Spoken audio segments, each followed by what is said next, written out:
Bonsoir et bienvenue à tous. Le Nigeria, un pays voisin du Cameroun, vient de réussir la première alternance politique pacifique et démocratique de son histoire. Un succès politique qui couple avec une autre prouesse les exploits économiques. En effet, le Nigeria, depuis quelques mois, est la première économie du continent. Et selon les statistiques de la Banque mondiale, ce pays sera en 2050 la 9e puissance économique mondiale.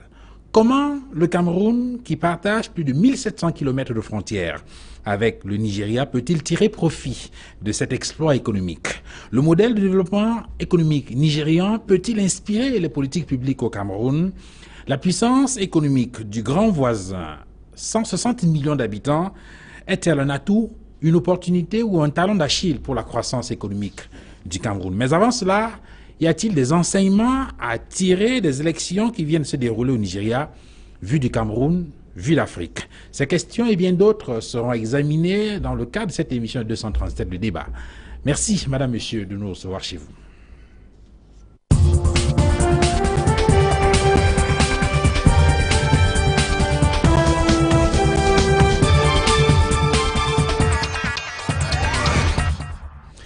Pour commenter le débat ou commenter cette actualité, ce soir, nous avons invité sur le panel le docteur Alaka Alaka. Bonsoir. Bonsoir Duval, merci de m'avoir mis à côté d'Henriette Ekoué. Je vous présenterai certainement bientôt. Je suis heureux d'être là pour traiter de cette question qui est importante et je crois que nous y arriverons tous ensemble. Merci, docteur Pierre Alaka Alaka, d'être venu. Vous êtes fiscaliste, mais vous vous intéressez beaucoup aux questions économiques. J'introduis donc immédiatement Henriette Ekoué. Henriette, bonsoir. Bonsoir Duval. Le docteur Alaka a fait la présentation déjà. Plus besoin de vous présenter. N'est-ce pas? Merci d'être venu. Vous êtes invité sur ce plateau comme journaliste, mais surtout comme analyste des questions politiques. Merci beaucoup. Mais vous intéressez également aux questions économiques. C'est Recevons également le docteur Edimo Mongori. Georges, bonsoir docteur. Bonsoir Duval, bonsoir. Merci d'être venu. Merci, je suis très heureux d'être là. Bonsoir.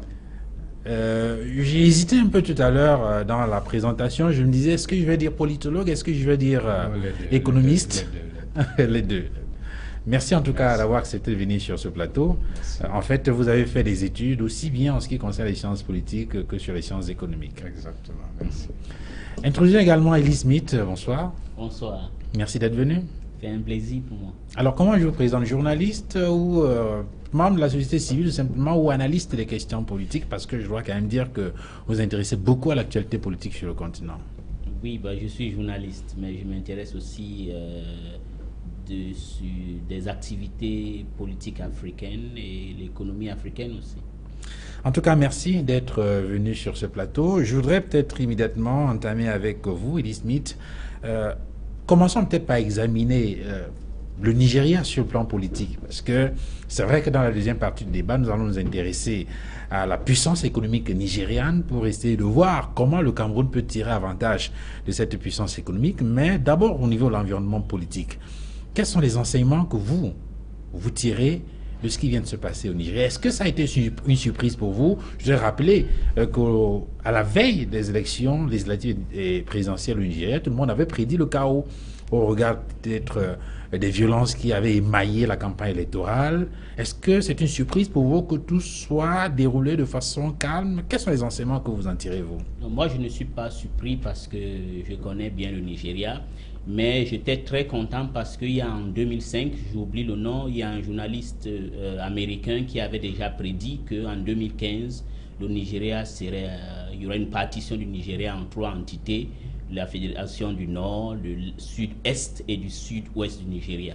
Elle n'a pas eu lieu parce que le Nigeria, contrairement à ce que beaucoup pensent, je pense beaucoup de gens qui sont d'expression francophone, ont un stéréotype des Nigérians, ils ne sont pas raffinés comme les francophones, mais c'est un pays qui a une forte élite, une forte classe moyenne et des gens qui sont patriotiques. Le Nigeria, pour moi, est un peu l'air de la Turquie. Il y a une armée nationale patriotique qui est le socle de l'unité nationale.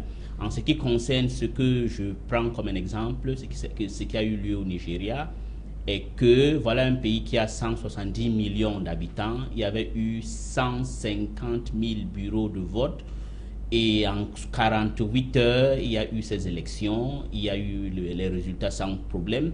D'abord, je crois que les enseignements viennent de ce qui a eu lieu en 2011, quand Goodluck Jonathan a gagné. Et il faut rappeler qu'en 2011, effectivement, Boari et Goodluck Jonathan s'affrontaient dans une élection qui s'était achevée, on va dire, dans un bain de sang, parce qu'il y avait, je crois, environ 1000 personnes qui avaient perdu la vie au terme de ces élections 2011. Exactement. C'est là où les Nigérians ont décidé qu'il faudra, pour éviter ce genre de massacre en grande échelle qui a eu lieu un peu comme ce qui se passe en Inde chaque élection, il faudra qu'on fasse une élection biométrique. L'enregistrement doit être biométrique et le vote aussi devait aussi être biométrique. Donc, c'est un exemple à d'autres pays de l'Afrique, en particulier l'Afrique centrale, le Cameroun, le Gabon, le Congo, la République démocratique du Congo. Vous voyez que cette année et l'année prochaine, il y aura environ 12 élections qui auront lieu. Je pense que l'exemple qui vient du Nigeria enseigne à tous les autres pays, même par exemple le Congo-Brazzaville, qui va organiser un référendum. On ne refuse pas, la Constitution demande d'organiser, mais pour que ça soit crédible, pour qu'il n'y ait plus de contestation, il faudra que ça soit les élections biométriques, donc enregistrement biométrique, vote biométrique. Donc moi je pense que l'exemple c'est que 1, l'élection ce n'est pas le chaos, et que 2, si on veut consolider la croissance économique que vous aviez dit et l'unité d'un pays, il faudra que les élections soient honnêtes et transparentes comme le Nigeria vient de le faire. Alors Henriette Tekoué, de votre point de vue, quels sont les éléments qu'il faut mettre en relief en tirant les leçons de ce qui vient de se passer au Nigeria? Il faut s'intéresser, il faut saluer le civisme des populations nigérianes qui ont décidé de ne pas s'entretuer au terme de cette élection.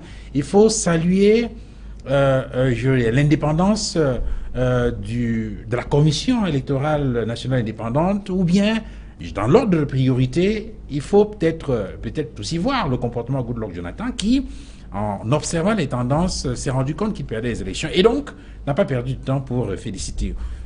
Dans la hiérarchisation de ces faits, il faut commencer par lesquels? D'abord, le coup de fil de Goodluck Jonathan, avant même la proclamation des résultats par la commission, ça a été un acte vraiment civique, patriotique, qui a permis de calmer les gens dans son camp, mais aussi de ne pas entraîner des bagarres et le chaos. Parce que lorsqu'on est distancé quand même de plus de 2 millions de voix, ça ne vous donne pas la possibilité d'aller à la confrontation avec celui qui est naturellement élu. Donc ce coup de fil a été quelque chose de formidable. On a beaucoup glosé sur est-ce qu'au Nigeria on fait d'abord un président au sud, un président au nord. Ça n'a jamais existé, et si ça doit exister du temps au moment où on est dans la démocratie, ça veut dire que le seul arbitre c'est les urnes. Ce n'est pas un jeu de ping-pong. Et quand on va voir les résultats, comment ils ont été faits, le candidat Goodluck Jonathan, le président sortant, a été élu dans l'état d'origine de Buhari, et Buhari a été élu dans l'état d'origine de Goodluck Jonathan. Ce qui veut dire qu'il y a un ciment, une unité nationale qui va déjouer tous les pronostics de peut-être des Occidentaux, j'en sais rien, qui pensaient à une partition de ce grand pays, de ce géant, et cette partition aurait entraîné certainement une déstabilisation, voire ce qui s'est passé il y a près de 50 ans avec la guerre du Biafra, où des populations sont arrivées au Cameroun par milliers, s'y sont installés, y ont prospéré, et je crois que 45-50 ans après, personne n'a plus envie de rentrer vraiment au Nigeria, parce qu'il y a une tradition de fraternité entre ces deux pays. Oui, effectivement, quand vous parlez, j'ai failli faire un rapprochement avec le cas du Cameroun, avec notamment ce qu'on appelle l'axe nord-sud. Oui, oui, justement. Parce qu'effectivement, il y a des observateurs qui ont fait remarquer, effectivement, que au Nigeria, comme une espèce de règles non écrites d'alternance entre le nord et le sud. C'est faux. D'abord, il y a eu... Qui ont d'ailleurs expliqué que ce serait l'une des raisons qui expliquerait l'émergence de Boko Haram, parce qu'après le pouvoir, à la mort de Amadou de Yaradua, oui. Goodluck Jonathan, qui devait prendre le pouvoir et passer la main, l'a gardé et a reconduit son mandat. Oui, mais quand on parle de ce passage, ce ping-pong entre le Nord et le Sud, j'ai vu que le Cameroun aussi s'y a engouffré, des compatriotes du Nord qui disaient que le moment est venu pour que ça passe. Ça s'est fait sous la dictature. Parce que lorsque le président Ahidjo passe le pouvoir au président Biya, on est dans la dictature de parti unique. Donc même si les compatriotes du Nord veulent récupérer le pouvoir, le seul arbitre, c'est les urnes. Quant au Nigeria, il y a eu une succession de militaires de l'académie de Kaduna qui se sont passés le pouvoir, et il y a eu un bon nombre de nordistes parmi eux, chez les Kaduna Boys. Les Kaduna Boys qui sont, bon, comme ils disaient eux-mêmes, un coup d'État chez nous, ça dure 5 minutes. Parce que le jour où il y a eu le coup d'État, la tentative de coup d'État au Cameroun, et que le coup d'État a commencé dans la nuit, et qu'à 19h, il n'était pas terminé, le dernier avion descendant en Douala, Nigeria Airways, les Nigériens ont dit, mais quel est ce coup d'État qui dure une journée? Chez nous, en 5 minutes, c'est fini, il n'y a pas d'effusion de sang. Donc, il y a eu des nordistes qui se sont succédés au pouvoir, les Murtala Mohamed et tout ça. Il n'y a pas eu cette configuration. Donc, s'il y a une telle tentative, ça passe par les urnes. On peut donc comprendre tout pourquoi simplement. le chaos qui était prédit par... n'est pas arrivé. N'est pas arrivé parce que tous, je dis bien tous les Nigérians, toutes les élites nigérianes ont le souci de, comme il disait du temps de Gowon, to keep Nigeria one, que le Nigeria soit uni et fort. Donc personne parmi les élites, que ce soit même les sultans du nord, de Kano, de Sokoto ou d'ailleurs, leur souci, c'est que le pays reste uni. Il ne faut pas oublier que l'année dernière, le Nigeria a célébré le centenaire de l'unité de cet ensemble de sultanats qui sont devenus le pays qu'un Anglais a baptisé Nigeria. Donc, il y a un pays, il y a une histoire, il y a une tradition, et ça ne vole pas en éclats parce qu'il y a des gens qui pensent qu'ils en tireraient profit. Docteur Idimo Mongori, est-ce qu'il n'y a pas, au regard de ce qui s'est passé au Nigeria, notamment avec la biométrie tant vantée, on a d'ailleurs observé que ça n'a pas été du tout facile. On a vu les images du président nigérian Goodluck Jonathan essayant, réessayant, ainsi de suite. Est-ce que finalement, il faut conclure, la biométrie, ce n'est pas forcément la panacée, parce que il y a eu effectivement des fraudes qui ont été enregistrées au cours de ces élections. Ça ne pourra jamais manquer, même quand on va biométriser tout. Cependant, moi, j'irais peut-être un peu plus loin. Excusez-moi, je trouve que il y a de très très bonnes remarques qui sont faites. Le Nigeria, c'est la locomotive de toute une économie continentale, même si ses pieds sont un peu fragiles aujourd'hui. Et je crois que c'est vraiment un grand geste, ce que nous avons vu il y a une semaine, des élections suffisamment transparentes. J'espère que ce sera un exemple pour beaucoup d'autres pays. Et c'est un signe que ce pays, contrairement à ce qui se dit, est un pays qui croit en son unité, qui croit en son avenir, qui croit à sa position stratégique en Afrique. Je pense que l'ère des coups d'État est dépassée. Oui, cette ère est dépassée et je crois qu'on ne va plus revenir là-dessus. Et naturellement, je suis bien heureux lorsque ceux qui s'attendaient à ce que tout s'écroule sont peut-être à côté en train d'applaudir. Je crois que c'est un très grand moment. J'espère surtout que les élections qui sont prévues dans les années qui arrivent dans 1000 autres pays africains vont se dérouler dans le calme et la sérénité. Merci. Docteur Alaka, quelles sont les leçons que vous tirez de ce qui vient se passer au Nigeria? À peu près 2 leçons. La première, les pays anglo-saxons démontrent toujours la suffisance que le système politique et leur degré et leur niveau de compréhension des phénomènes sociaux est le plus important que les pays francophones. Il a été dit dans cette table que la partition du Nigeria était prévue en 2015, mais c'est le fait d'un homme qui se rend compte que le Nigeria, première puissance économique d'Afrique, ne peut pas sombrer dans des troubles et qu'il faut reculer par rapport à ces protecteurs anglo-saxons qui eux-mêmes ont compris qu'un tel décalage en matière de comptage de voix est suffisant pour ne pas entraîner le pays dans une guerre inutile qui risque d'embraser non seulement les pays de l'Afrique de l'Ouest, mais aussi les pays de l'Afrique centrale. Cet homme, c'est Goodluck Jonathan. Cet homme, c'est Goodluck Jonathan. Je dois lui lever le chapeau.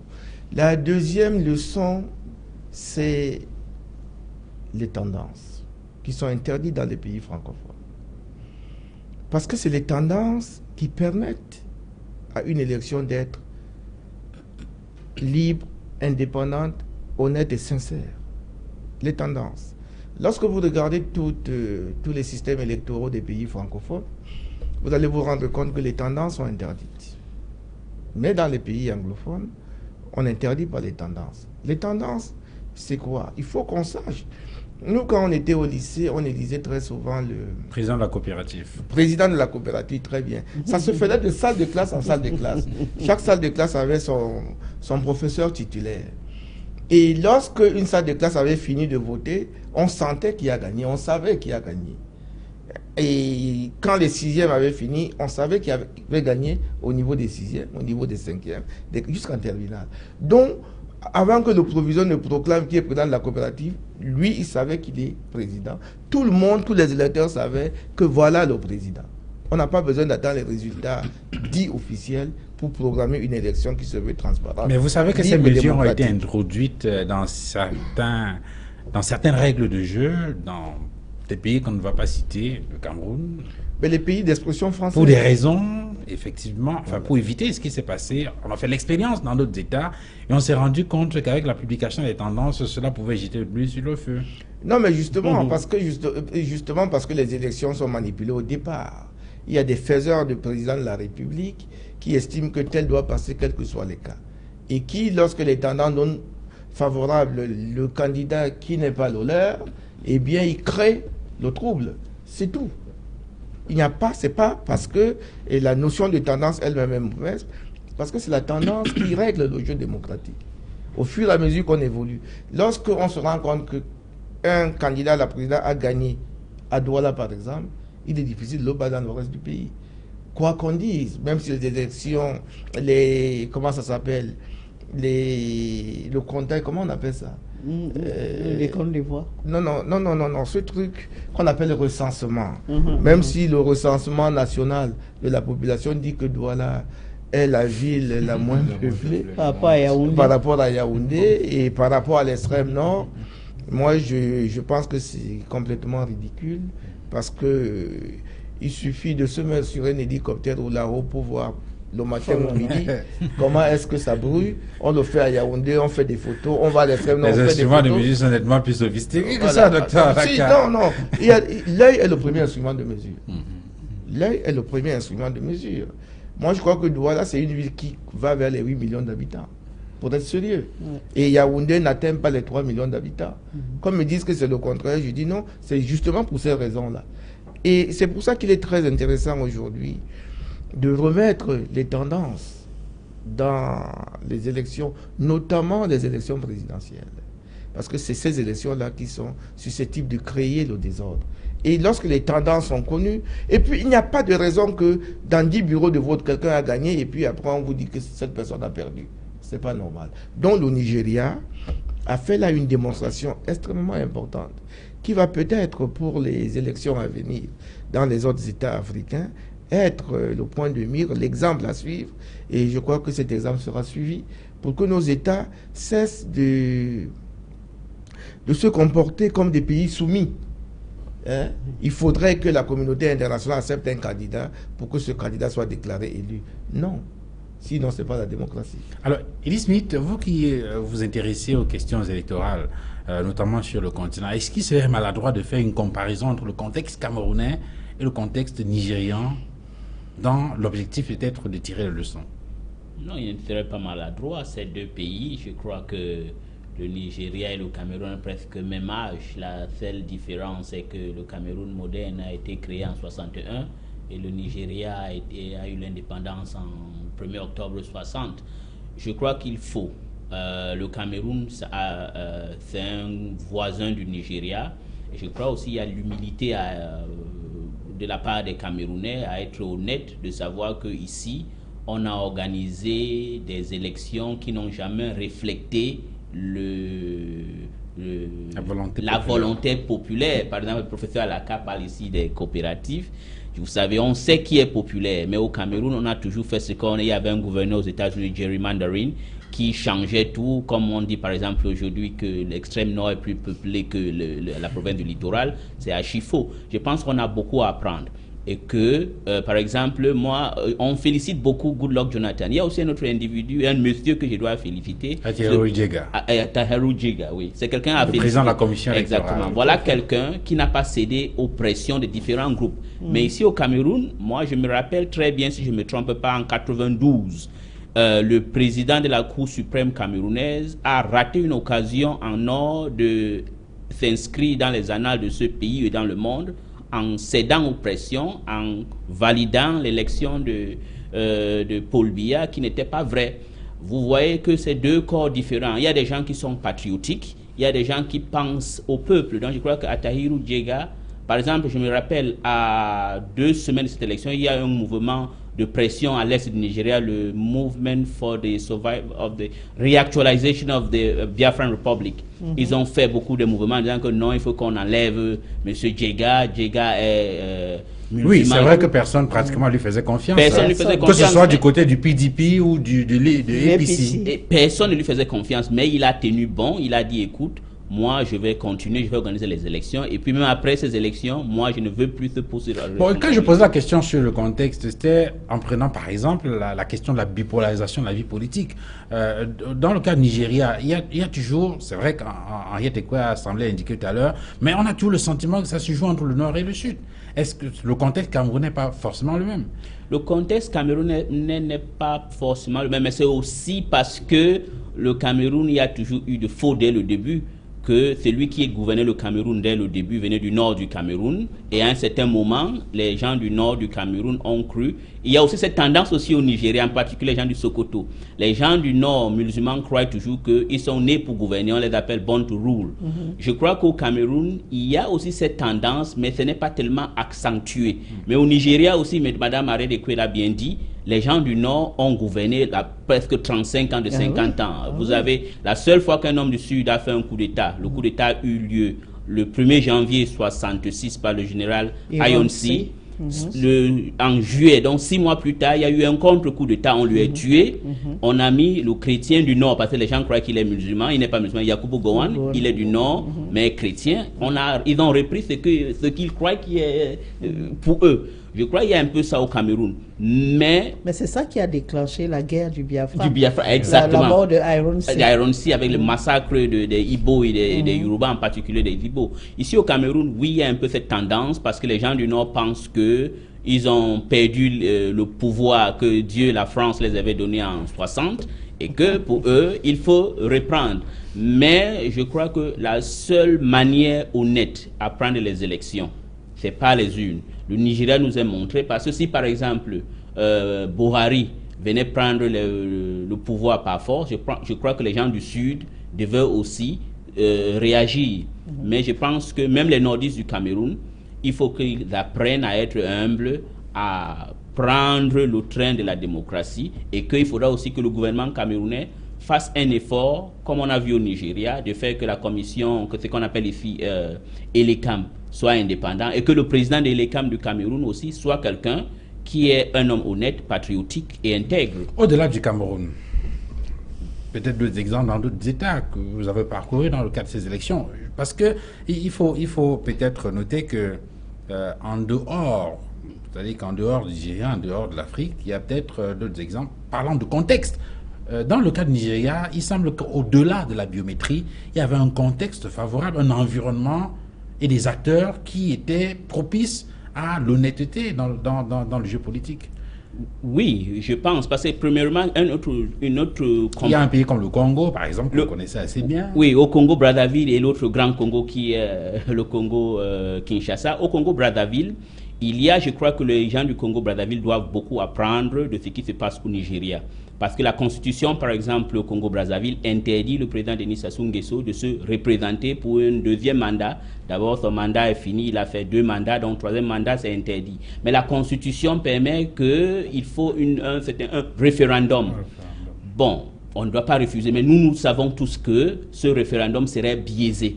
Si le président Denis Sassou Nguesso veut être un grand homme, dont il veut être un Nelson Mandela, il veut être un Olusegun Obasanjo, un Jerry Rawlings, ou un Joachim Kisano qui est communiste comme lui, il faudra qu'il ait le courage de demander cette biométrie. Par exemple, la liste électorale, on doit le revoir et faire que ça soit biométrique, enregistré biométrique comme on a fait au Nigeria. C'est sûr que ce ne serait pas fiable à 100%, mais quand les résultats vont sortir, il y aura une certaine crédibilité et que s'il perd, il part. Mais il y a une tendance en Afrique centrale, c'est vraiment un citadelle des gens qui n'aiment pas le changement. Ils sont derniers en tout. Quand tu regardes dans tous les pays de l'Afrique centrale, le Cameroun, le Tchad, la Guinée équatoriale, le Gabon, la RDC, c'est un peu différent parce que la RDC a une forte société civile, une bonne presse, et les gens qui sont aussi patriotiques, quelle qu'en soit la difficulté que la RDC a eu. Donc je pense que le cas de la République démocratique, le cas de Congo-Brazzaville, serait un exemple, et que si le président Denis Sassou Nguesso ne veut pas faire voler en éclats tout ce qu'il a fait en termes de construction dans son pays et détruire son image, il faut qu'il fasse un peu comme Goodluck Jonathan. Docteur Mongori, s'agissant maintenant de la lutte contre Boko Haram au Cameroun, qu'est-ce qu'il faut attendre de Buhari? On a accusé Goodluck Jonathan d'être assez laxiste. D'ailleurs, beaucoup d'observateurs font remarquer que cela serait l'une des raisons pour lesquelles il a perdu le pouvoir au Nigeria. Qu'est-ce qu'on est en droit d'attendre de Muhammadu Buhari? Est-ce que vous pensez qu'on va monter d'un cran dans la lutte contre Boko Haram parce qu'il est originaire du Nord et surtout parce qu'il est musulman? Est-ce qu'il a plus de chances que Goodluck Jonathan de réussir?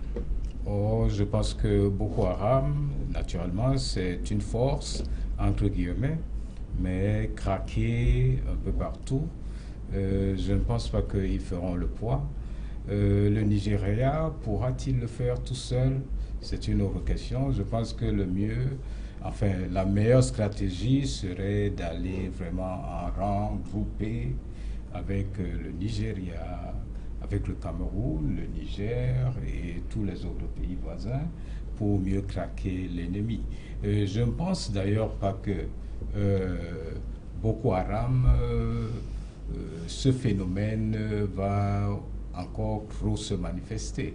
Je pense que les stratégies d'attaque vont se disperser et devenir beaucoup plus diffuses. Il n'est pas exclu qu'on ne voie plus des écoulements de sang, des attaques. Pourquoi? Parce que Buhari est arrivé au pouvoir au Nigeria? Non, tout simplement. Les moyens s'affaiblissent, s'amenuisent? Non, tout simplement parce qu'en fait, l'enjeu n'est même plus là. En fait, je pense que c'est un mouvement qui se cachait derrière une autre stratégie, celle de faire revenir le Nord au pouvoir. Maintenant que le Nord est au pouvoir, je pense que déjà, il n'y aura plus de raison de motiver les jeunes à se lever pour la charia, pour ceci et cela, puisque un nordiste est au pouvoir. Je pense que quoi qu'on dise, nous, Africains, nous restons quand même encore attachés à nos pensées religieuses, à nos croyances de toutes sortes, et à ce que pensent nos familles et nos sultans, et ceci et cela. Je pense qu'aujourd'hui, il suffira juste d'un petit mot d'ordre dans les différents quartiers pour que les gens se calment. D'autre part, je pense que les intérêts, les problèmes économiques sont si importants que il n'y a pas de raison qu'on continue cette lutte. Parce que justement, parlant des intérêts économiques, il semble que le nord-est du Nigeria, qui est la partie la plus touchée, la plus infestée par Boko Haram, visiblement ne pèse pas beaucoup dans l'économie du Nigeria. Et il semble que c'est la raison pour laquelle Goodluck Jonathan, à un moment donné, a semblé dire, écoutez, vous pouvez en faire tant qu'à faire, nous on continue à construire le pays.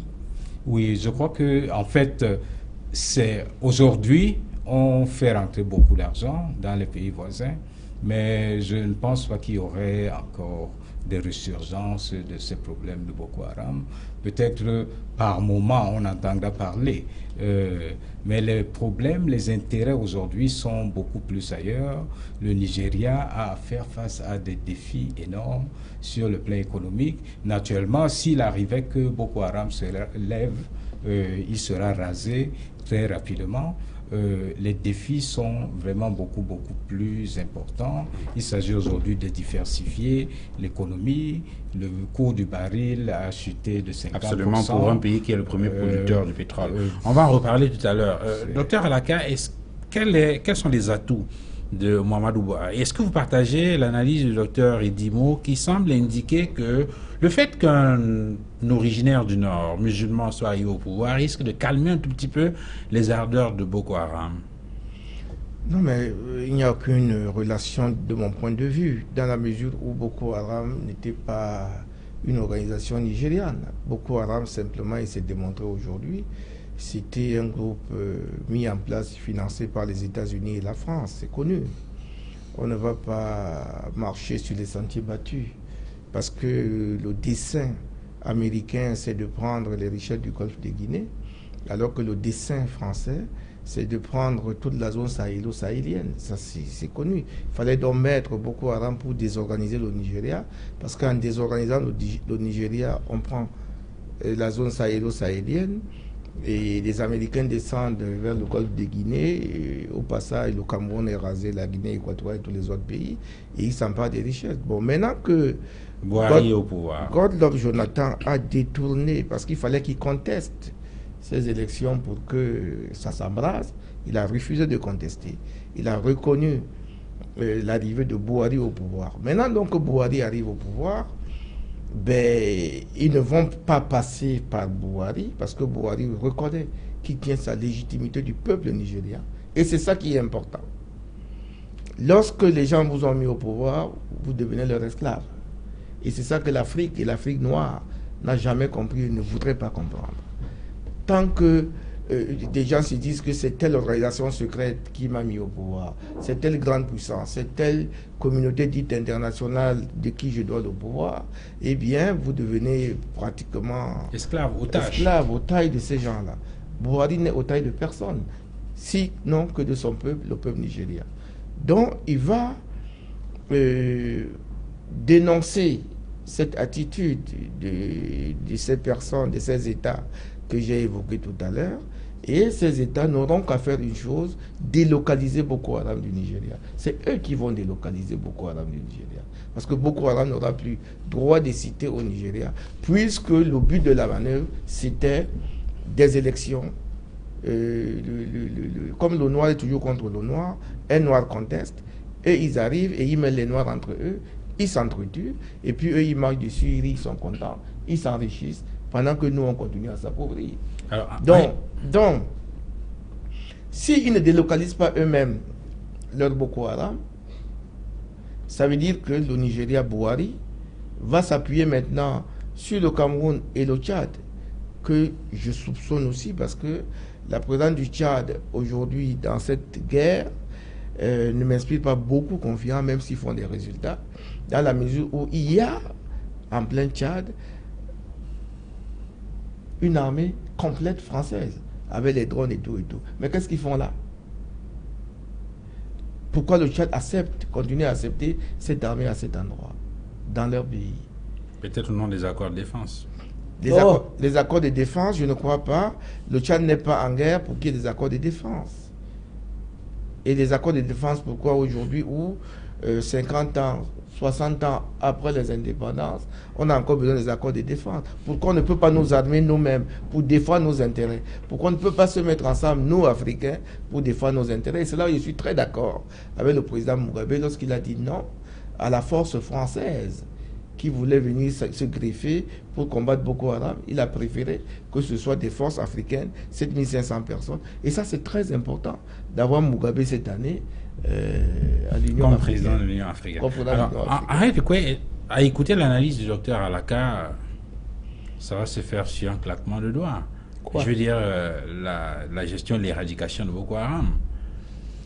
Oui, bon, Parce qu'il semble indiquer qu'avec l'arrivée de... Le docteur Edimou indiquait tout à l'heure qu'avec l'arrivée de Mamadou Bouhari au pouvoir, ce serait nettement plus facile. Le docteur Alaka semble partager cet avis en indiquant que, en réalité, on devrait plus s'attendre à des mouvements beaucoup plus marqués de ces Boko Haram-là. Est-ce que c'est votre avis? Bon, d'abord, au plan politique, Bouhari arrive aux affaires à la tête d'une grande coalition de partis politiques. Et cette coalition de partis politiques lui a donné une légitimité au nord comme au sud. Première chose. Deuxième chose, Bouhari a mis comme programme l'éradication de la corruption et surtout une meilleure répartition des richesses. Parce que finalement, le Nigeria est un géant aux pieds fragiles. Comment se fait-il que cette grande fédération qui a 36 États, 12 États font la charia? Il y a quelques années, la communauté internationale s'est mobilisée pour une femme, puis deux, qui étaient menacées de lapidation à mort. C'est-à-dire qu'ils ont assumé cela alors que le Nigeria est un pays laïque, au moins pour les autres. Donc, il y a un Nigeria peut-être qui est riche, mais il ne faut pas oublier les grosses fortunes qu'il y a au nord. Les sultans, les hommes d'affaires du Nord se déplacent en jet privé. Vous arrivez à l'aéroport de Gatwick en Angleterre, à Londres, vous trouvez beaucoup de jets privés des milliardaires nigérians qui sont à la bourse, qui ont des manoirs dans la belle campagne anglaise, etc. Et pour mettre la braise à votre pays, peut indiquer que selon les statistiques de la Banque mondiale, plus de la moitié de la population nigériane vit avec moins de $2 par jour. Voilà, une misère terrible. Et en même temps, un capitalisme national, parce que le Cameroun n'a pas produit des gens comme les Dangote. Et des milliardaires, il y en a beaucoup qui sont des hommes d'affaires, qui sont installés soit en Angleterre, à Singapour ou je ne sais où, et aussi de plus en plus en Afrique. Donc, il y a deux Nigeria. Il y a un Nigeria qui se porte bien et la répartition des richesses est totalement inégale. Quand on est la première puissance économique du pays, du continent, ça crée des obligations. Ouais. Il n'y a pas eu de régime d'apartheid, mais il y a un apartheid social qui est réel et qui a souvent donné lieu à des mouvements armés comme le MEND, à des révoltes comme celle des Ogoni, dont les leaders, dont l'écrivain emblématique Nsaro Wiwa, ont été pendus par le dictateur Sani Abacha. Donc, on est dans un pays assez complexe, beaucoup d'ethnies, beaucoup d'argent, beaucoup de richesses, mais aussi une répartition totalement inégale. Alors, l'éradication de Boko Haram, une des raisons viendra de cette promesse politique qui consiste à faire en sorte que les Nigérians vivent mieux, pardon, et que les jeunes n'aient plus envie d'aller à Boko Haram. Alors, docteur Munguri, sur la question de la lutte contre Boko Haram, c'est vrai que vous avez indiqué tout à l'heure que ça devrait être nettement, ça devrait aller de façon nettement meilleure pour les États qui sont engagés dans cette coalition de lutte contre Boko Haram. Mais est-ce que le fait, je reviens sur la question, est-ce que le fait que le nord-est du Nigeria, où on observe, où pratiquement s'est installé Boko Haram, ne pèse pas fondamentalement sur l'économie du Nigeria, ne peut pas justifier, entre autres, le laxisme de Goodluck Jonathan, et que peut-être que Bouhari devrait poursuivre sur la même lancée, bien qu'il soit musulman originaire du Nord. Est-ce que, je veux dire, le Nigeria, visiblement, est-ce qu'il sent le poids, je veux dire, les attaques, la puissance ou les menaces de Boko Haram de la même façon que le sent le Cameroun ou encore le Tchad? Parce qu'elle semblait indiquer tout à l'heure que, le docteur Alaka semblait indiquer tout à l'heure qu'il ne comprenait pas très bien la présence du Tchad dans cette coalition. Tout le monde a expliqué ici, sur les plateaux et ailleurs, que avec la menace qui pesait sur le corridor Douala-Djamena, par exemple, les Tchadiens sont trouvés dans l'obligation d'intervenir avec force dans la lutte contre Boko Haram. Certainement, cette partie du Nigeria, elle est certainement pas la plus riche de loin. Elle est cependant assez peuplée. Ceci dit, elle demeure un peu importante. Mais je crois que, en fait, le problème Boko Haram à un moment donné, ne représentait pas un problème sérieux pour l'économie même du pays. C'est un problème de défi. Comment est-ce qu'on peut enlever 200 jeunes filles? Et elles s'en vont et rien ne se fait. Et c'est ce qui, à mon avis, explique d'ailleurs le départ de celui qui est parti. Parce que vous ne pouvez pas être chef d'État et on vous arrache 200 filles et vous ne pouvez pas les retrouver dans le même pays. Ça montre que vous ne contrôlez pas bien ce pays. Je pense que ce Boko Haram était là surtout pour le faire partir, même si on ne le dit pas. Et comme il est parti, ce Boko Haram va disparaître. Il fallait enlever ces femmes et prouver que le monsieur n'est pas à sa place. Maintenant, quant à ces différents corridors, le corridor est énormément important aujourd'hui et beaucoup plus demain.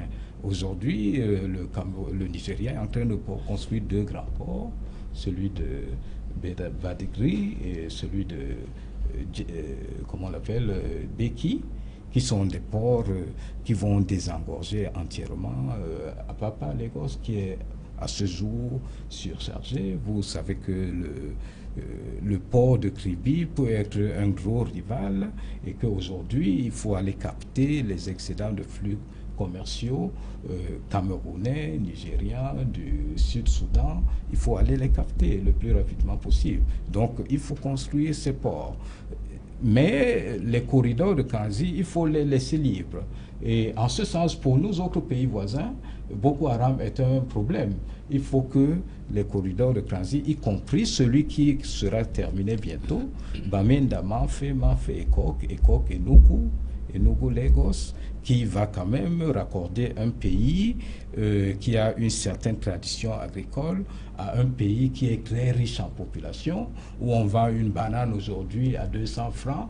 Je pense que ce corridor, si un jour on le met en danger, un Boko Haram se met là-dessus, tous les Camerounais vont se lever pour dire que Boko Haram quitte vite. Alors, donc, comme pour dire que pour le moment, le problème ne va plus exister de ce côté. Il n'y a plus aucune raison que le Boko Haram soit aussi vivace, mais on le voit d'ailleurs, on n'a plus rien vu depuis que l'autre est parti. Alors, Elie Smith, c'est vrai qu'on va revenir tout à l'heure sur les solutions qu'il faut proposer par rapport aux politiques publiques pour densifier peut-être davantage cette coopération économique avec le Nigeria et en tirer le meilleur profit. Mais avant d'y arriver, sur les raisons de la puissance économique nigérienne, il faut dire que ça fait pratiquement 1 an, je crois, que ce classement a été rendu public indiquant que le Nigeria est devenu la première économie du continent devant l'Afrique du Sud. Qu'est-ce qui, de votre point de vue, peut justifier ce développement-là, cette émergence-là? Quels sont les facteurs, de votre point de vue, de cette puissance économique nigériane? À quoi tient cette puissance-là? D'abord, c'est le dynamisme des peuples nigérians. Je pense que c'est Mme Alex qui parlait tout à l'heure. Vous avez vu pendant la guerre du Biafra, beaucoup de Nigérians qui sont arrivés ici. Aujourd'hui, ils sont des gens prospères. Les Nigériens ont été toujours des gens qui travaillent beaucoup. Ils ont une grande histoire. C'est que nous intéressons beaucoup à l'histoire de la France et de la Grande-Bretagne et nous, on méprise les histoires de nos pays voisins. Le Nigeria a une très grande histoire d'abord, et puis en termes de... Quand quelqu'un a une grande population, c'est tout à fait normal qu'il soit plus entrepreneur. Et puis, ils ont eu aussi une bonne politique économique. Et je pense que là, on doit féliciter Obasanjo. Parce que quand Obasanjo est revenu au pouvoir en 1999, il y a les grandes réformes économiques qu'il a mis en place. Par exemple, le secteur bancaire. Le Nigeria avait 99 banques. Il a décidé de lancer une réforme dans ce secteur. Aujourd'hui, ils ont 25 banques. Et puis, dans le secteur de services, si vous voyez aujourd'hui, l'économie nigériane, oui, le pétrole reste toujours la socle, oui, mais il y a 80% des recettes de l'État. Oui, mais si vous lisez le rapport de la Banque mondiale de l'année passée, 2013-2014 même, vous verrez que la croissance économique nigériane est tirée par le secteur actuel de l'agriculture et les services. D'ailleurs, même si vous voyez dans les marchés au Cameroun, je voyais les yaourts là qui viennent du Nigeria, il y a l'Igname, il y a même les oranges. Donc je pense que Obasanjo a fait quelque chose de bien, réformer ce secteur. Mais le problème de Nigeria qui a toujours ce problème de pauvreté est que pour que la croissance économique soit durable, il faudra que dans un pays qui était déjà au fond, il faut que cette croissance économique soit à double chiffre pendant au minimum une décennie pour que on voit les conséquences dans le plan microéconomique, dans le panier de la ménagère.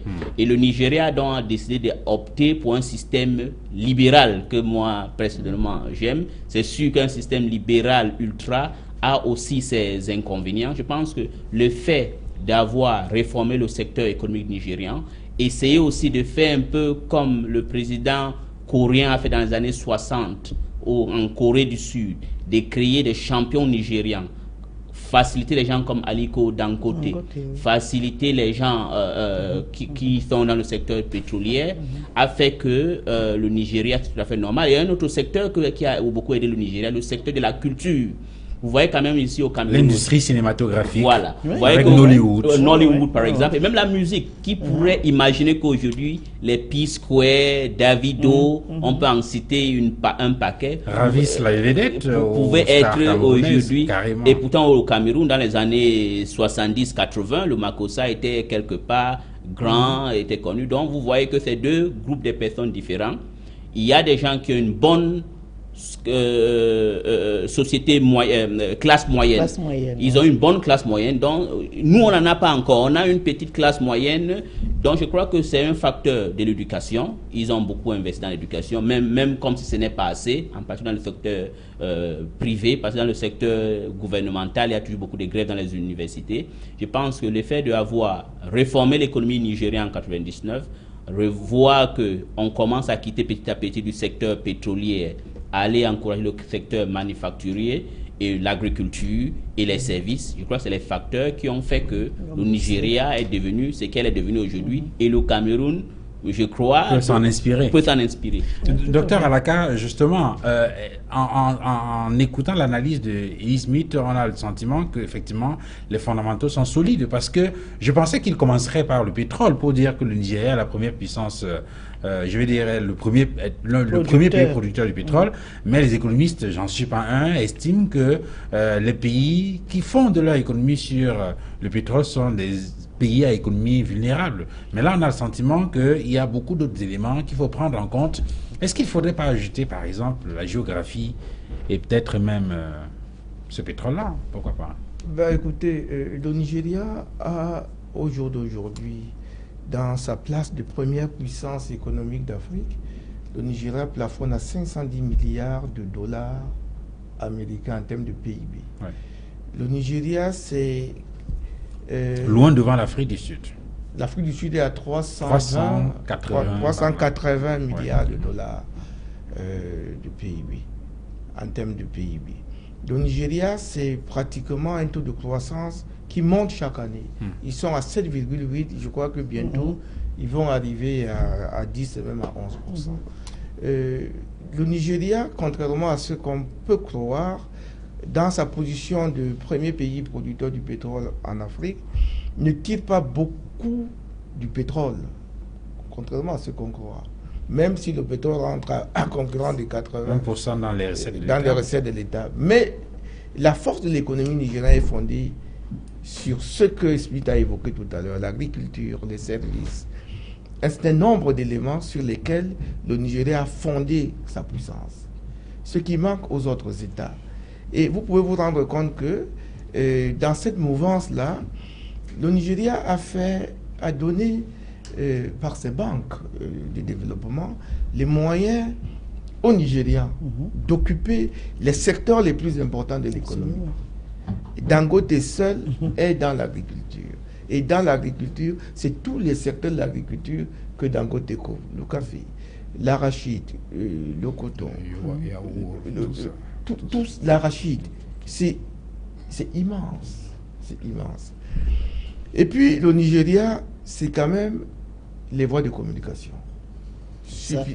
Suffisamment développées.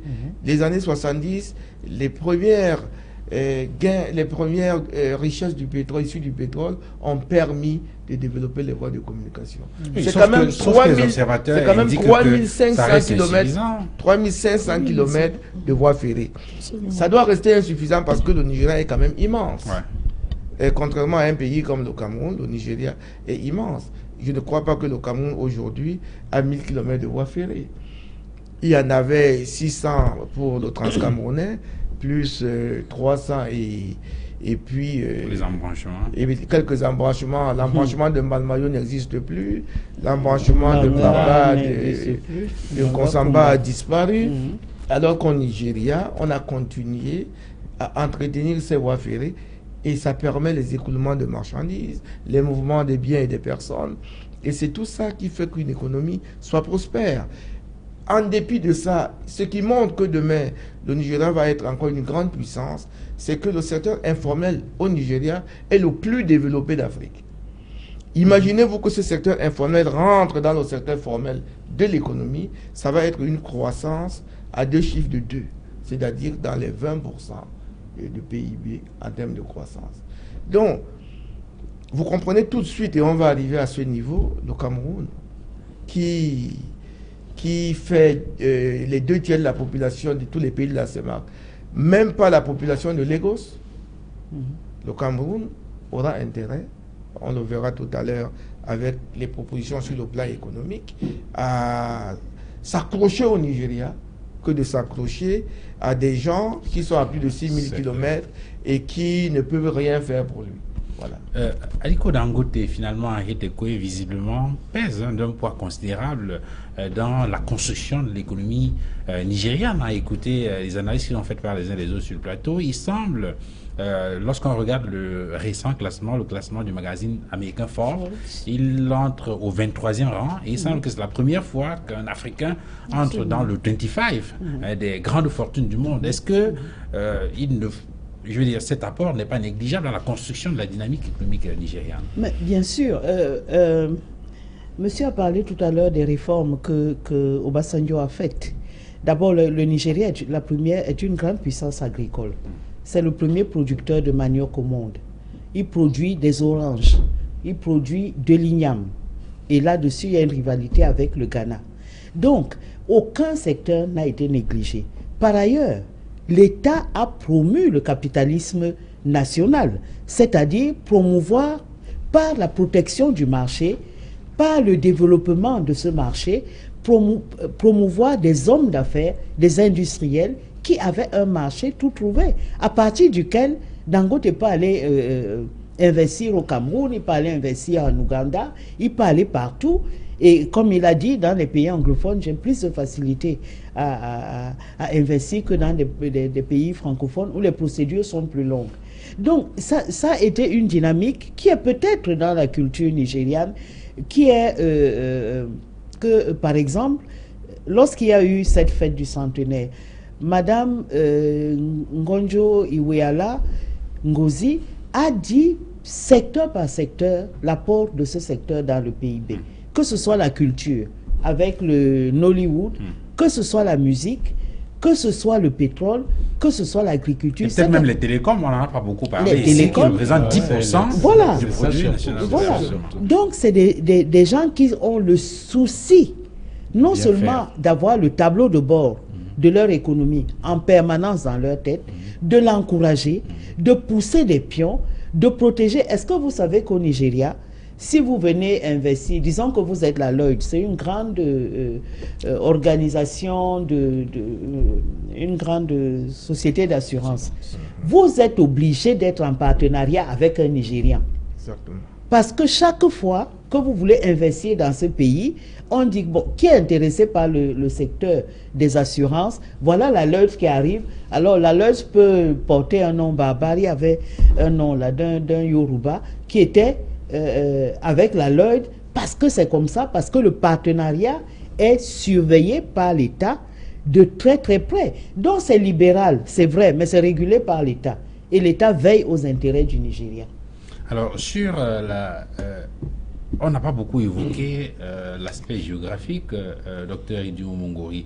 C'est quand même un vaste pays avec 160, 170, peut-être 180 millions d'habitants. Oui. C'est un énorme marché. Vous qui êtes économiste, vous relevez très souvent que lorsqu'un pays a une forte démographie, cela représente d'abord un bon marché intérieur avant de penser aux exportations. Oui, et là, nous sommes tous très heureux du Nigeria. Je crois que c'est un pays qui a beaucoup de choses à enseigner, mais surtout, ce qui m'intéresse dans tout ce jeu, c'est ce qui arrive. Et la géographie, naturellement, elle est importante. La géographie, c'est avant tout la population. Je le dis souvent, c'est vrai, ça paraît un peu plus loin, mais d'ici 70 ans, un habitant de la planète sur 2 sera africain. On ne le pense pas encore. Mais Un habitant sur 2. Un habitant sur 2. On est 900, 2000, on est 900 millions, 2100. pratiquement 1 milliard aujourd'hui, À- sur les 7 milliards à la surface de la Terre. Non, il y aura à ce moment à peu près 8 milliards, 4 milliards d'eux seront africains en 2100. Ça veut dire quoi? Le géographe va raisonner que d'ici 10 ans, 15 ans, les économies d'urbanisation qui naissent de la variété industrielle dans une économie régionale vont s'installer dans le golfe de Guinée. Et c'est ce qui fait courir aujourd'hui tout ce qui approche ce continent. Et à la population, vous savez, l'Afrique est un pays, c'est un continent à part qui est encore loin d'amorcer sa transition démographique. Quelles que soient les mesures qu'on prendra, les mentalités resteront très fortement natalistes pendant longtemps encore. Donc on le sait, c'est fini, on le sait déjà. Donc pourtant, on a le sentiment qu'il y a une forte occidentalisation de la vie sociale en Afrique qui pourrait impacter sur les politiques démographiques. Non, ce n'est pas possible. Encore que la population est très jeune, et vous savez, quand la classe moyenne atteint un seuil critique, et elle est en train d'atteindre ce seuil critique au Nigeria, c'est pas encore fort. Au Nigeria, la classe moyenne, d'après les statistiques, elle est beaucoup plus forte au Cameroun, au Ghana, au Cap-Vert, au Gabon, qu'au Nigeria. Mais au Nigeria, c'est déjà énorme et ça va aller plus vite. Et quand la classe moyenne atteint un seuil critique d'à peu près 15-20%,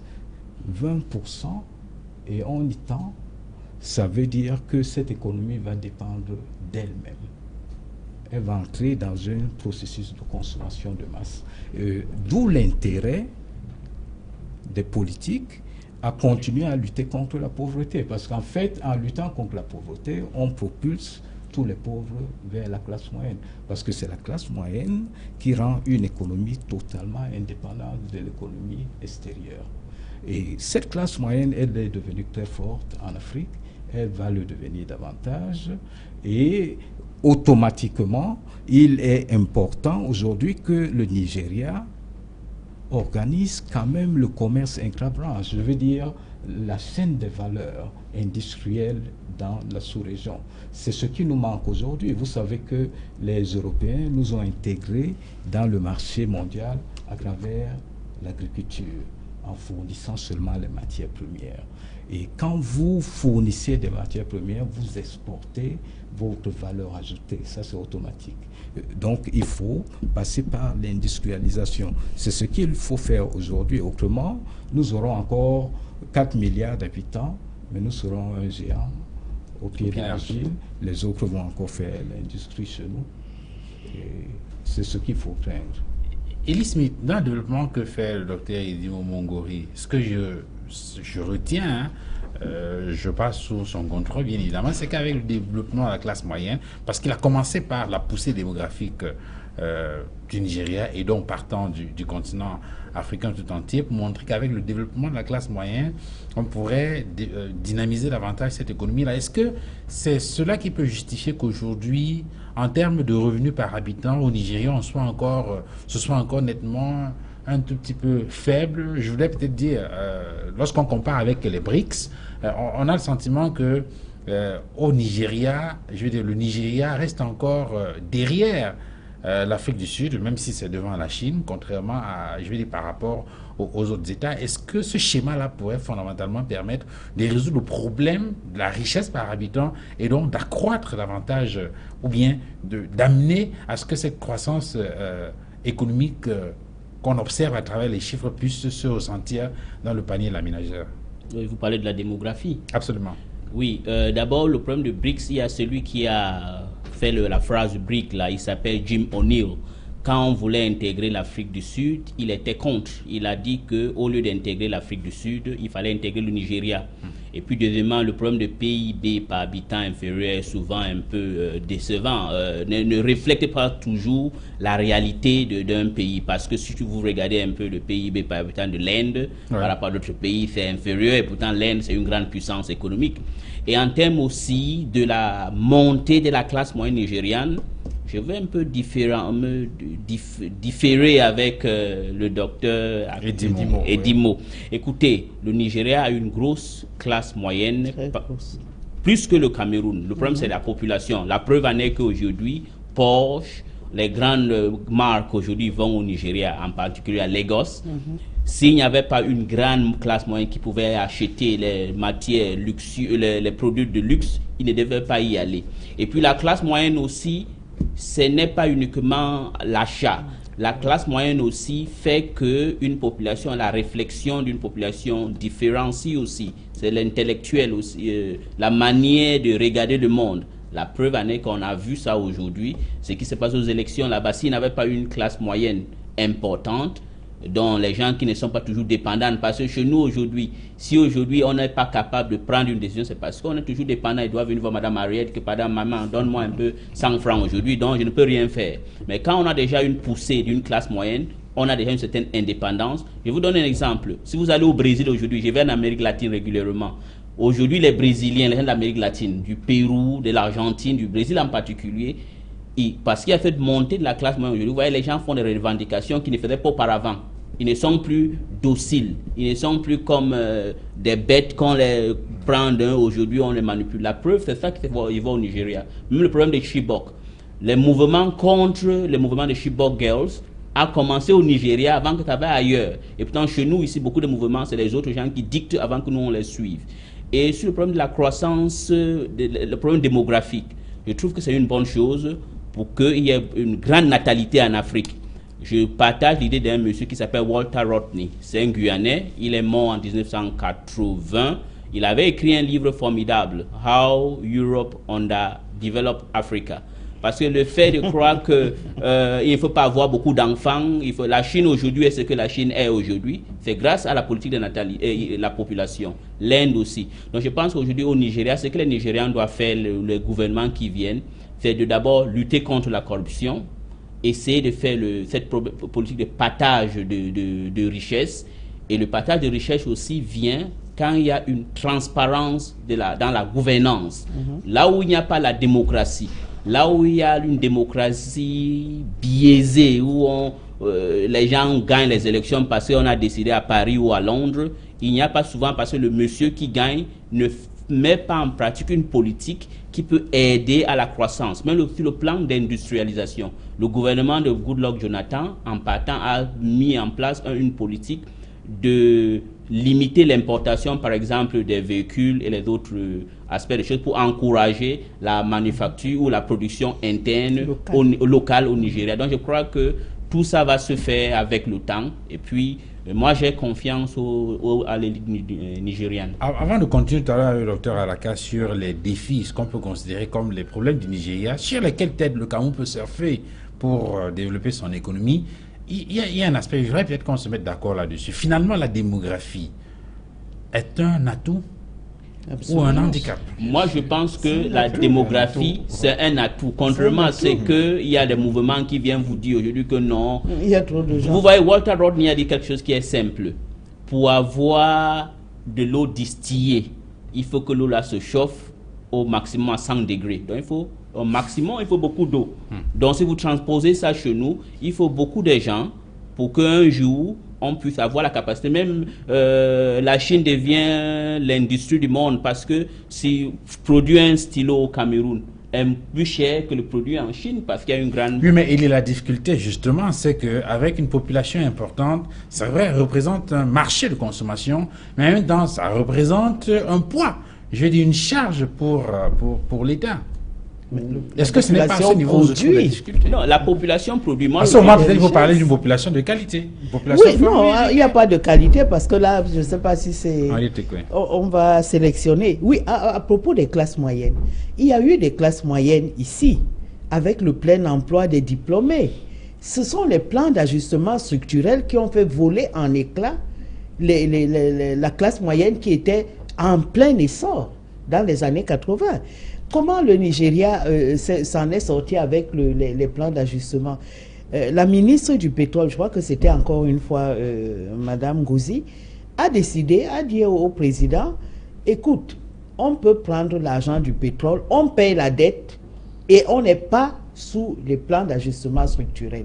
Ce qui fait que le Nigeria n'a pas subi ce que des pays comme le Ghana, le Cameroun et d'autres ont subi. Vraiment une bombe atomique de la dette qui a fait en sorte qu'aujourd'hui encore on a du mal à se relever. Alors à propos d'émergence, oui, il y a les BRICS maintenant. Maintenant il y a notre groupe qui est en train d'arriver, le MIN, avec le Mexique, l'Indonésie, le Nigeria et la Turquie. C'est-à-dire que de plus en plus, le Nigeria est intégré comme un pays développé ou en voie de l'être émergent. En tout cas, il doit être émergent puisqu'il est devant devant l'Inde? Non, il est devant devant l'Afrique du Sud. Peut-être que le professeur Alakanou dira comment la différence va se faire entre ce Nigeria qui est première puissance économique et l'Afrique du Sud qui est dans les BRICS. C'est très important. La corruption est un des problèmes fondamentaux du Nigeria. Même cette armée-là, vous pouvez arriver au Nigeria, vous voyez une caserne, vous voyez des camions, quelqu'un a pris les moteurs pour aller les vendre.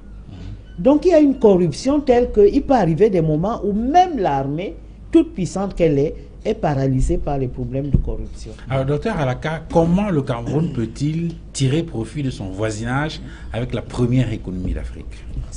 Alors, le Cameroun a d'abord intérêt à tirer profit de ce voisinage. Comment donc il va le faire? Le Cameroun a principalement deux problèmes pour développer son économie.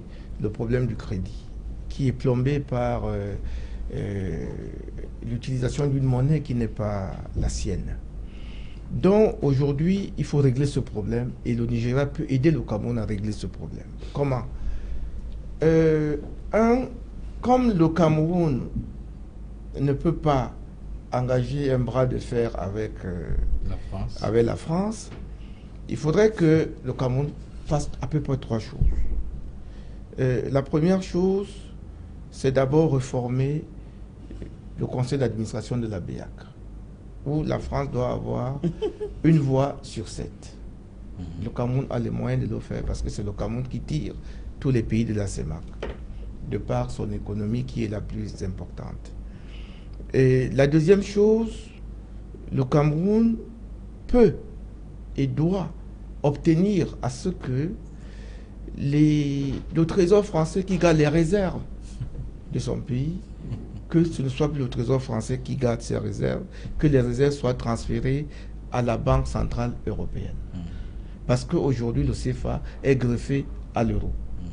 Le franc français ayant absolument disparu de la circulation. Voilà la deuxième chose, pour régler son problème monétaire.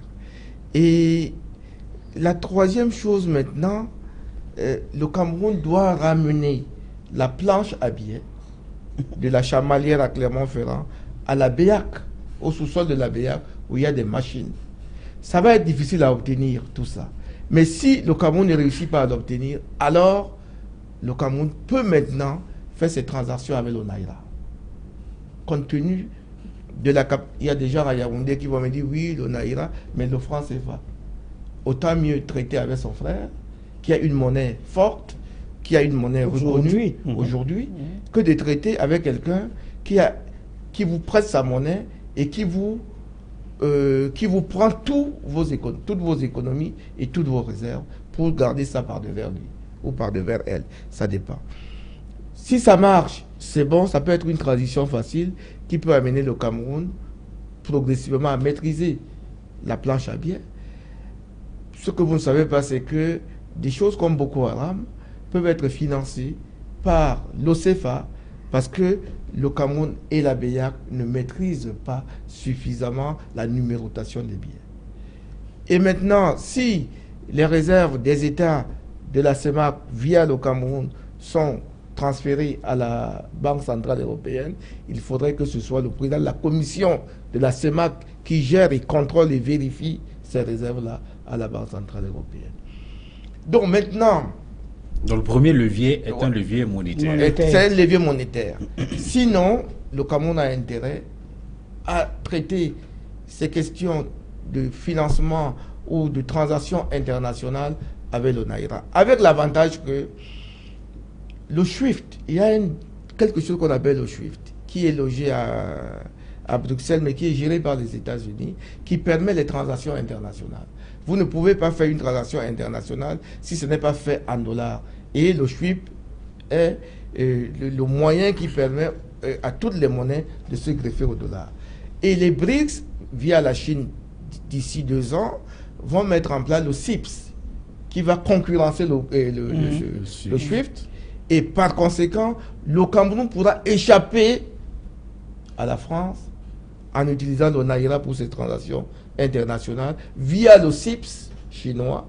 Et en ce moment-là, vous allez voir que nos économies vont être très, très opérationnelles et très percutantes. Ça, c'est le levier monétaire. Oui. Maintenant, il y a un autre levier, le levier économique proprement dit.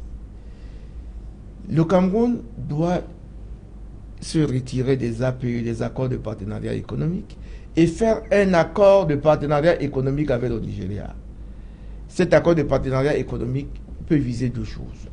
La première chose... Il y a un accord qui a été signé en avril 2011 entre le Cameroun et le Nigeria. Il semble que c'est d'ailleurs le tout premier accord. C'est un accord qui a dit depuis sur la liberté d'aller et de venir entre les 2 pays et sur un certain nombre de domaines économiques, d'aspects économiques. Moi, je parle des accords de partenariat économique proprement dit, au sens monétaire, au sens économique, au sens financier, etc. etc. Alors, en ce moment-là, le Cameroun, avec le Nigeria, le Cameroun va entraîner les pays de la zone CEMAC.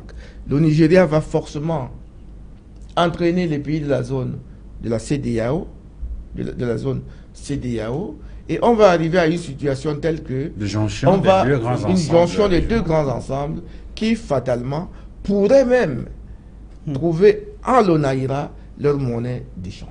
Et finalement, c'est là un bloc économique solide. Le Nigeria, dans sa posture de première puissance économique d'Afrique, devrait être accompagné.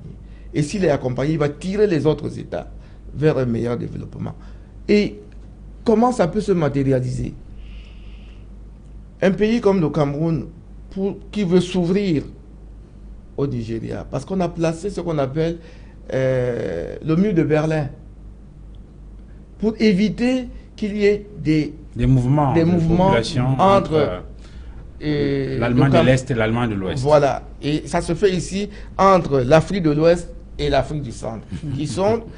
et cette muraille, ce mur de Berlin, c'est entre le Nigeria et le Cameroun. Il faut le briser par la voie maritime. Les 2 États pourraient créer un port important à Idenao. Alors, on va revenir d'ailleurs sur le développement des infrastructures de communication. Peut-être une réaction... Oui, mais c'est un élément... Absolument. On revient là-dessus. Parce que les autres nous refusent. Ok. Voilà. Docteur Mongori, enfin, moi je voulais vous relancer sur, sur l'applicabilité, sur l'implémentation de telles mesures. Heureusement qu'il a bien indiqué dans son préambule qu'au cas où, parce que pour indiquer qu'en réalité, la démarche peut être un tout petit peu difficile, ce levier monétaire, le crédit, la monnaie, reformer le conseil d'administration de la BEAC, ramener la planche à billets, bon, on va dire des mesures intéressantes, mais au cas où ça ne marchait pas. il faut penser à des alternatives. Ces alternatives, ça peut être quoi? Le Naira. Déjà, naturellement, on est là dans le domaine de la spéculation un tout petit peu, parce que la réalité est souvent différente. C'est des mesures essentiellement politiques qui nécessitent vraiment une réelle volonté politique. Cependant, je pense que qui pour l'instant n'est pas évidente. Oui, mais c'est un réel impératif de raccorder l'Afrique centrale à l'Afrique de l'Ouest. Il faut le faire. Et le Cameroun est ce point de transition qui parle les deux langues de manière naturelle. Beaucoup de Nigérians vivent au Cameroun, beaucoup de Camerounais vivent au Nigeria. Je pense que, en tout cas, le problème ne se posera plus à un moment donné, parce qu'en fait, vous savez, nos problèmes sont les problèmes de génération, avant tout. Il arrive un temps où les jeunes qui pensent autrement seront aux affaires. Ces problèmes seront résolus dans une fraction de seconde. De même. De même. De même. Moi, j'en suis persuadé. Je ne veux pas forcer ça. Je ne veux pas aller contre le franc français ou le franc CFA. Tout ça, ça se résout. Ça s'est même déjà résolu. Les Français ont résolu leurs propres problèmes. À partir du moment où une population perd sa puissance démographique, sa capacité de croître est déjà remise en question. Tu ne peux plus que croître en lorgnant les marchés extérieurs. Et c'est déjà un danger pour toi. Parce que tout le monde peut lorgner les marchés extérieurs.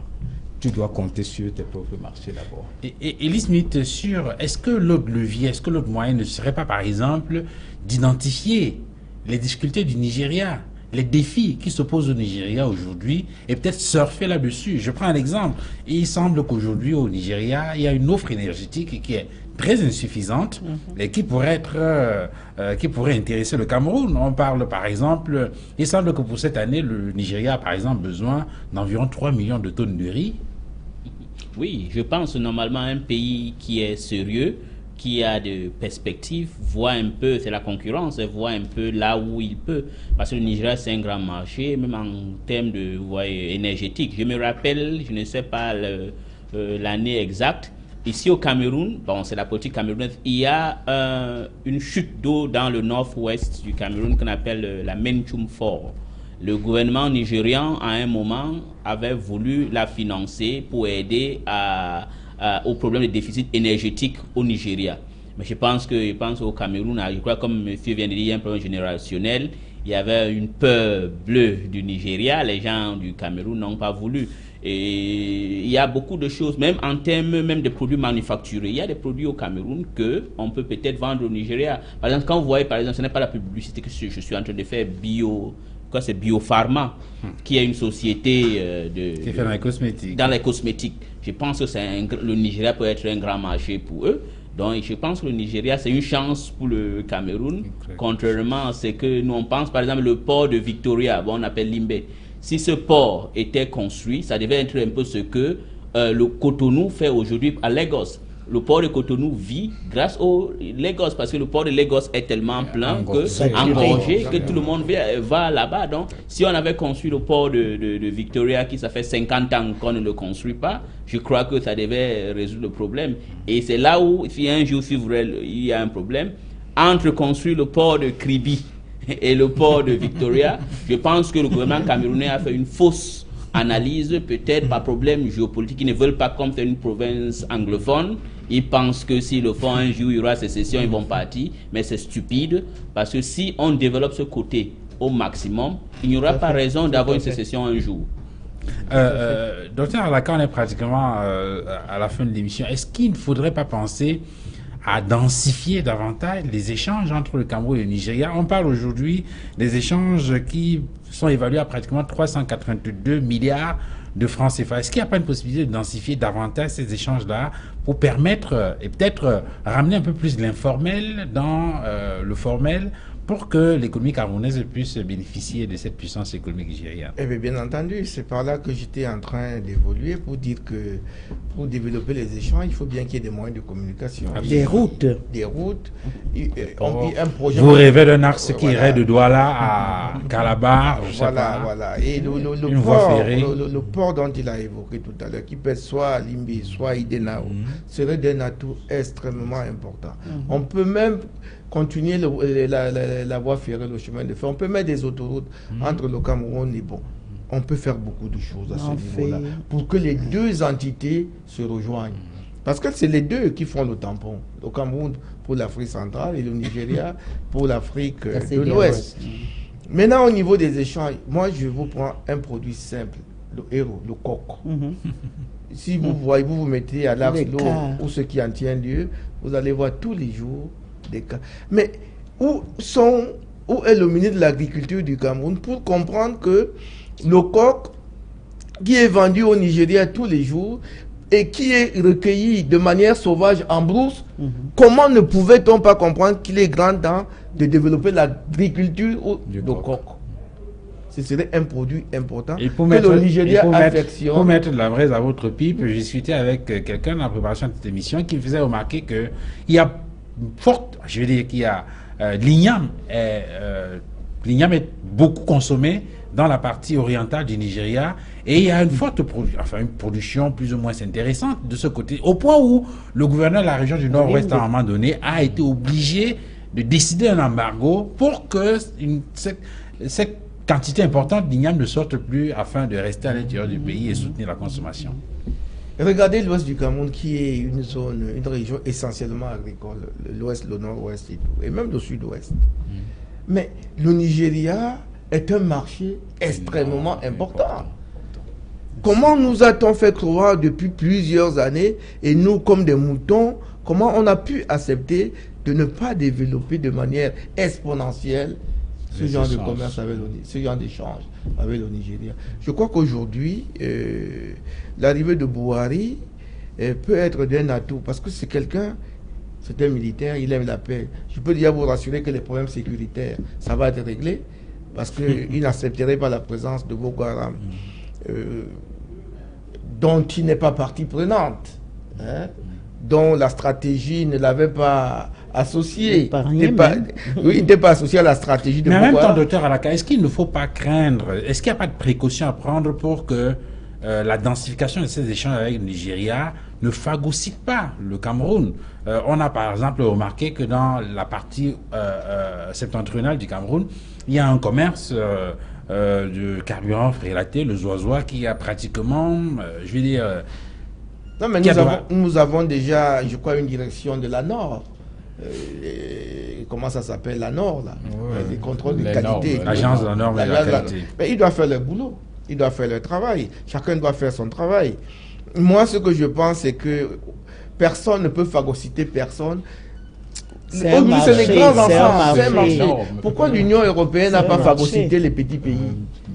Mais chaque pays reste dans son entité, dans sa spécificité. Mais les échanges sont contrôlés. Et puis, quand on a un marché où on peut écouler des produits, ce qu'on demande, contrairement à ce que le gouverneur de l'Ouest a fait de l'autre côté, d'interdire les exportations de l'igname, ce qu'il aurait dû faire, c'était de demander d'accélérer la production de l'igname. Alors, en réalité, on est peut-être sur la bonne voie. Depuis quelques mois, le Nigeria, le premier fournisseur du Cameroun, très loin devant la France, qui est le partenaire historique. C'est vrai, mais il y a une volonté politique aussi. Tout ce qu'on dit là, si une volonté politique n'est pas mise sur pied, d'abord l'échange plus fréquent entre le chef d'État camerounais et le chef de l'État nigérien, des sommets réguliers comme la France les Allemands. Oui, voilà. Tous les matins, ils se rencontrent. Et donc, cette volonté-là, lorsqu'on la cultive, évidemment, on trouve que ce marché-là ne peut qu'enrichir le Cameroun. On ne peut pas penser qu'on peut avoir des positions de rivalité avec le Nigeria, alors que le Nigeria peut enrichir les producteurs camerounais. Évidemment. Alors, on sort de l'émission, docteur Mongori, le Nigeria, premier partenaire du Cameroun depuis quelques temps, avec 17% des échanges, loin devant la France et puis la Chine. C'est un bon signe, ça veut dire qu'il faut Il faut accélérer. Oh, je n'avais pas encore fait attention. Je crois qu'il faut applaudir. Il faut applaudir. Ah oui, Il faut bien vraiment sûr. applaudir. Il faut accélérer. Ok. Elie Smith? Oui, je pense qu'il faut applaudir parce que l'intégration commerciale intra-africaine est très bonne parce que ça va encourager la croissance et la richesse des Africains. Si un agriculteur peut être capable de vendre son produit au Nigeria, il aura plus de moyens et ça va aider à la stabilité et l'émergence de nos pays respectifs. Donc je trouve que c'est tout à fait normal. Lorsqu'on regarde les chiffres, on apprend par exemple que le Cameroun peut produire de l'aluminium utilisé au Nigeria, surtout que le secteur des télécoms est en train de se développer. Le Cameroun peut produire du savon, du café, du thé et des épices pour les Nigérians. Et donc il faut encourager l'agriculture, comme l'a dit le docteur Alaka, de manière à ce que le Cameroun puisse également profiter de cette puissance économique. Puissance économique, celle de la CEDEAO et celle première de la puissance CEMAC. de la CEMAC CEMAC, ensemble. C'est un pôle de développement important. Merci, messieurs, madame, d'être venus sur ce plateau. Merci, docteur Alaka. Merci beaucoup. Merci, Henriette Tekwe, d'être venu. Merci. Merci, docteur Eddy Merci, Oumoubouri. merci. Merci à Elie Smith. Merci, monsieur. Merci à vous, madame, monsieur, d'avoir regardé cette émission 237, le débat. Prenons rendez-vous mercredi prochain pour une autre livraison. Excellente soirée à tous. Au revoir.